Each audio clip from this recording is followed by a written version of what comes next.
let's talk about the State of the Union. That address that I know was quite debated. I know the conservative media is taking victory laps today, calling it the greatest speech in history. But here at the Iron Compass, we deal in reality, not cheerleading. I'm giving the State of the Union a B or a C, somewhere in between there. He was what right. It was the longest State of the Union address in American history. And to his credit, President Trump is almost 80 years old. He didn't ramble too much. He stayed focused and did a great job in that regard. His guesses always were phenomenal. Excellent, to be honest. And we will talk about the Maduro raid pilot and all the different topics momentarily in the reaction room. But those are powerful moments, necessary moments. Point out the left and the craziness. But here is why I give it somewhere between a B and a C. A State of the Union isn't just about applause lines. It is about leadership. And I do believe that the president missed 3 massive opportunities. Not that I'm shocked by any of these. I didn't think he was going to touch up on them anyways. But let me paint the picture for you real quickly. The GOP is currently sitting in a position where odds are very high we're going to lose the majority. Come midterms, we're going to get slaughtered. Every poll reads that. The way things are trending reads that. And there's multiple reasons as to why. While President Trump has accomplished remarkable things in his time, when you brand yourself leading into office with multiple big points, and you're kind of not going, you're falling back on those and not answering them or addressing them or handling them in a way that should be handled better, that's going to reflect poorly on you. And so there were 3 big things I really wanted President Donald Trump to address in this to ultimately help unify the Republican Party as well as the people in the middle. Because here's the deal. If you lose the people in the middle, you lose the majority. When you were president and you won the majority and Republicans won over everything in a landslide victory, we controlled the cultural movement. For the first time in I don't know how long, but a very long time, the right somehow managed to control the cultural movement. The popularity, everything fell in line with the right. But since President Donald Trump has taken office, some things that he stood firmly on, he's gone back on. So those are the things I want to address that I would have loved to hear him confirm or move away from in his speech. Let's start off with this. The GOP Civil War. The Republican Party is entirely fractured right now. We are fighting each other harder than we are fighting the left. The president did nothing to unify the movement or outline a cohesive vision that brings the factions together. I've spoken about this very boldly. Right now in the right wing, we are having a legitimate civil war. Whether you are aware of it or not, the ways that we are dividing the right side right now is embarrassing. You've got people on all sides spreading rumors, spreading debates, and so on and so forth. You have the radical right. You have people in between. Everything from the Candace Owens and the Eric Kirk thing to the Tucker Carlson to Nick Fuentes and so on and so forth. All the way down to even people in the government right now, like Thomas Massie and those people. There are debates after debates, and that's fine. That's what we do. But you have to draw a line sometimes. And for example, we go back a few weeks ago, the entire Bad Bunny situation. It was embarrassing. And we spent so much time ruffling feathers and trying to attack the Bad Bunny situation that we wasted so much time, money, and resources fighting the ultimate battle, which is keeping the GOP in the majority come midterms.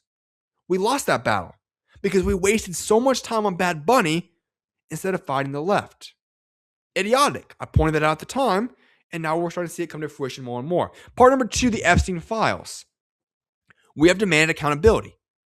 We've always wanted accountability, but Donald Trump knew that, and then he ran on, and one of his big points was, I will release the Epstein files. He also said he will release or try to release the JFK, Martin Luther King Jr., 9/11, but who knows if those will ever come out either. But for the time being, we wanted the Epstein files. We know the files are there. The American people want the rot exposed. We don't want names blotched out. We don't want any of this.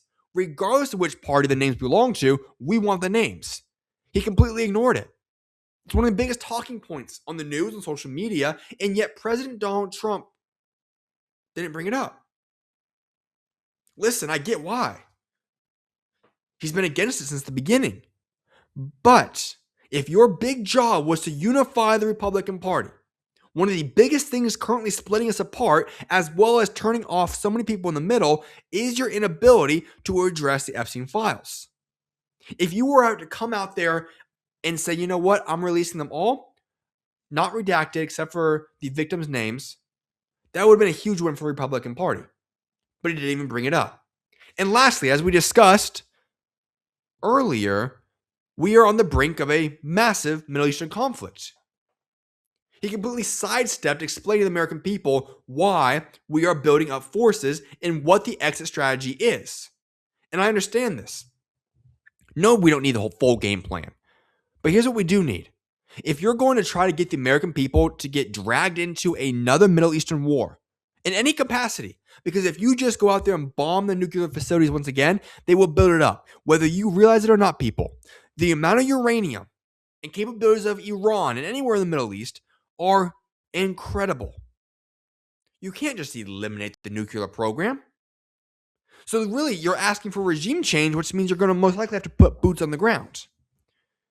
We don't want that. And if that is something that you have decided upon, then you have to get the people bought into this. Why would we ever want this war? Why is this war with Iran worth losing tons and tons of men and women? Why? What's our purpose? Why do we want them out outside of just the fact of saying, well, they have nuclear weapons, we believe? That's the same thing we said when we tried to invade Afghanistan and the Iraq wars. When George W. Bush came out there and acted as if, oh, they have WMDs.